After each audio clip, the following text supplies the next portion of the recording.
Simulan na natin ang laban. First punch is 200,000 pesos. Chelsea and Aliza, let's play Family Feud.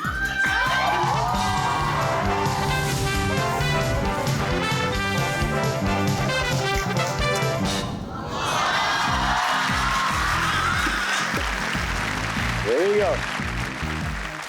Nag-survey kami ng 100 Pinoy and the top 6 answers are on the board.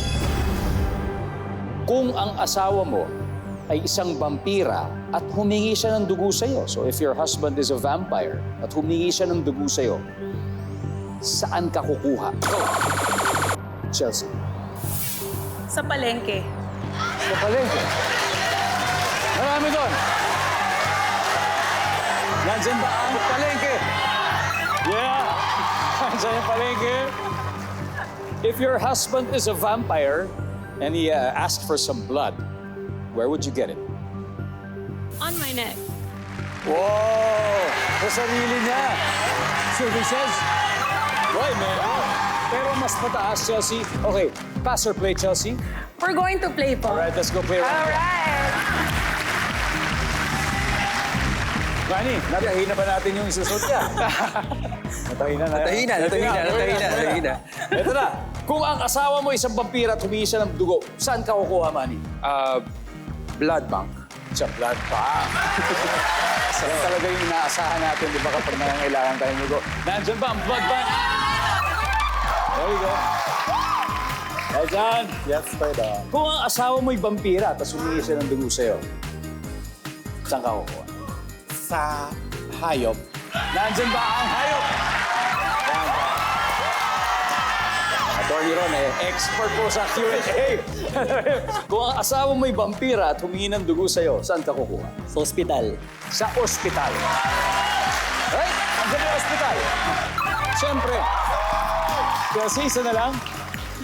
Isa na lang. Pasok ka na sa semifinals. Kung ang asawa mo'y vampira at humingi ng dugo sa'yo, saan ka kukuha? Sa mall? Sa grocery. Kay grocery. Nandiyan ba ang mall? Wala. Okay. Manny, okay, again, it's okay. Kung vampira asawa mo at humingi siya ng dugo, saan ka kukuha? Sa grocery. Okay, ladies, huddle. One last chance, Eljan. Kailangan makuha mo to. Again, sipin mo, asawa mo, vampira, tapos humingi siya ng dugo, saan ka kukuha? Sa kaaway.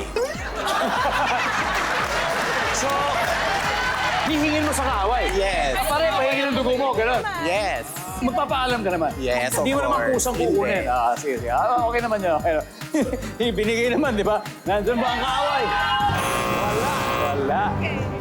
Alright, ladies, Ariana, saan ka kukuha kung sakaling humingi sa'yo ang asawa mo? Sa grocery store. Grocery store, okay. Saan ba? Sa kaaway ko. Kaaway din?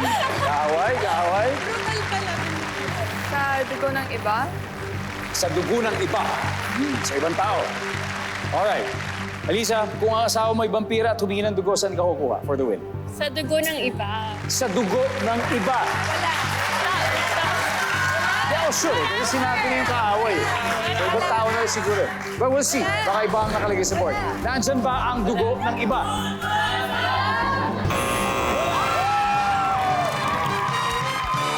Alright, let's see kung ano yung mga hindi nahulaan. Everybody, number 5, please.